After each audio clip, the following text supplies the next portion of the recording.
overall, what did you think of your group from week one? Week one, I thought we had a solid performance. Some older guys doing some good things, getting fine-tuned, and some younger guys showing up. Had a lot of guys with the opportunity to play football, so it was good to see. Certainly some mistakes to clean up, and we'll need to clean those up going in here into week two. How valuable is it to get those younger guys in? It looked like Kyle got a lot of playing time, Braylon, just to get them experience so early in the season. Yeah, I think it's huge. I mean, you're going to count on those guys in big games this season. So to be able to get some of those early season jitters out and gain some confidence and understand being in that fire, it's a little bit different environment than in practice. So I think it's huge, that experience, for those guys to grow and figure out what they did wrong and what they did right and build on some of those good things. What are some of the things you have to focus on this week that Cincinnati's going to challenge you guys, specifically in the passing game? Yeah, Cincinnati, obviously, great opponent. Won a lot of ball games there in recent history, and a team that's kind of transferred, brought a few transfers in, but they look good. I think 667 yards offense. So they're doing some things right. They got a quarterback who can sling it and run it. Some talented guys on the perimeter. So their pass game will be something we'll have to prepare for sure. As a freshman walk-on linebacker at Cincinnati, what was your first impression of Pat Narduzzi? It's the same as it is today. I think Coach Narduzzi's always been the same. He's a passionate Italian man, loves football, loves people, and again, I've always appreciated that. He's made me a better man, certainly made me a better football player, and so that was my first impression and still my impression till this day. When you go back to those days, would you have ever envisioned that you'd be coaching for him on his staff? I guess at the time I didn't know I wanted to be a football coach, but I guess in hindsight it certainly makes sense. I love where I'm at, certainly blessed. Surrounded with Coach Dews and the rest of his coaching staff, great people, and the culture here. We've got great players. I'm certainly blessed. A lot of the time, it seemed like Bengali had been working at Star and Solomon at Money. You guys flipped that kind of heading into last week. How have those guys done in those roles? Yeah, I mean, we've cross-trained those guys throughout spring, summer, and camp. So I don't think it was a shock as far as them having to play a certain position. I mean, that was we're just trying to figure out, get the right guys on the bus and get the in the right seats and make sure we have the best guys moving. And so I think they clicked there game one, and so we'll continue to build off that. But it was good to see those guys kind of own those roles and those positions and have some success out there.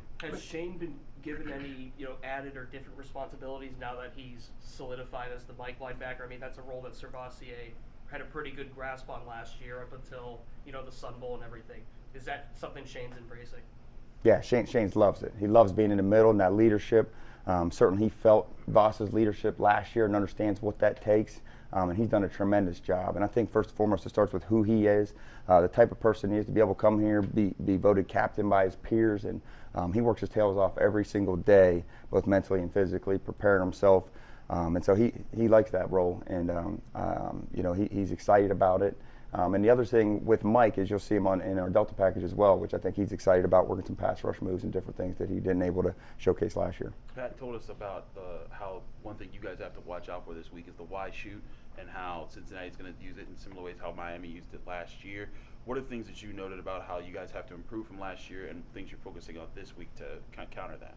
Yeah, absolutely. Anytime you're playing an opponent, you look back at things that have hurt you in the past, and I think Coach Satterfield's offense has done a great job of doing film study and looking at prior opponents' weaknesses and making sure you've corrected those. And so, as you mentioned, they went back in the archives, picked the T shoot or Y shoot from the Miami game, and did that last year. And I think Voss was all over it for a PBU. But certainly that makes you go back at all your previous games with a fine-tooth comb and make sure all those little things are sealed up, knowing that they could come back and revisit if you haven't fixed them. And that's with any game. You want to make sure you're prepared, and we're going to keep preparing until kickoff, and then it's all adjustments from there. Beyond the X's and O's, what did Pat teach you about how to treat players, young guys? It's love. It's about treating people how you want to be treated, but coaching them hard. And I think first it's about building those relationships, making sure they know that you care about them, but also understand that you care about their goals, and you're not going to let them not fight for their goals. So you're coaching them with tough love and pushing them to get where they want to get and where this team needs them to get. Pat talked about Emory Jones, the Cincinnati quarterback, and how there's some similarities to Malik Cunningham, which you saw at Louisville. Are you seeing that same thing, given it's the same coach and coaching, style? Yeah, you can certainly see how Emery fits what Coach Satterfield has done in the past with athletic quarterbacks. So he has that ability to run. They've shown draw, they've shown the option, he can scramble. So those elements are there, but he also has a live arm. And so I think that ingredient makes him a dynamic quarterback. And so, like I said, 667 yards offense, we'll be ready.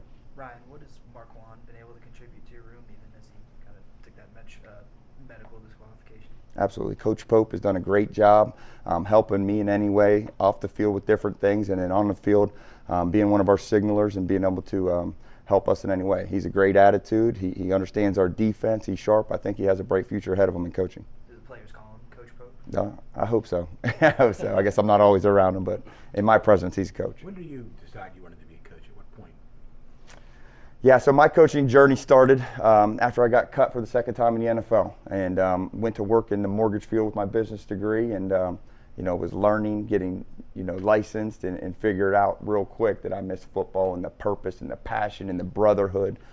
So then I actually went to an Ohio high school clinic where Coach D'Antonio was, who was my coach at Cincinnati, my first head coach there, and talked with him about being a graduate assistant football coach, and he tried to actually talk me out of it. And I was like, no, I'm certain. You know what I mean? And so got up there and got the opportunity. So certainly appreciate the heck out of Coach D'Antonio and Coach Narduzzi and everybody else in this profession who's given me that opportunity. Why did he try to talk you out of it?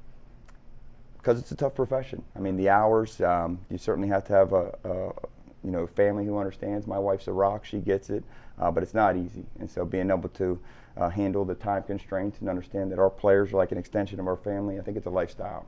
And so he just wanted to make sure I understood that commitment and make sure I was truly all in before I took that step. I'm curious, when you guys go into the Delta, you bring that extra player into the sort of the middle of the defense. This year it's A.J. Woods. It's been safeties in the past. Does that guy then become sort of your responsibility as far as coaching? You know what I mean? Like, since he's it's a sort great of playing question. a linebacker-ish role? And we've, based on, I guess, where that guy's original position is, he gets his initial coaching. We all kind of understand the role of that guy as position coaches, and Coach Bates is certainly hands-on with that guy as well. So there's a lot of different guys that look at that position, make sure he's doing the right thing. But yeah, it's a fun role for that guys. If you remember a few years back, Johnny Patrician played that role, and so he was more in my room. And so we've had different safeties, corners, different guys play that role. So they get coached by a lot of guys. Coach, what do you look at Nick Lappy, former walk-on, now scholarship player? What have you seen out of him, not just past camp, but against Wofford last Saturday? Yeah, Nick Lappy, last year, as I mentioned before in interviews, led our team in special teams reps. He's a consistent, conscientious, high performer. I mean, you know what you're going to get out of Nick Lappy. He comes to work every single day and he does his job. And I think that consistency is why he was rewarded. And that's what gives him a chance to perform and have a chance to help us every Saturday.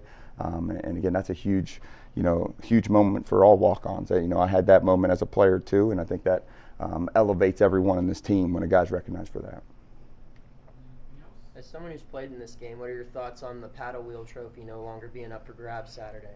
I'll leave my personal opinions away from this. We're excited about Cincinnati because they're the next opponent, and they're a great opponent.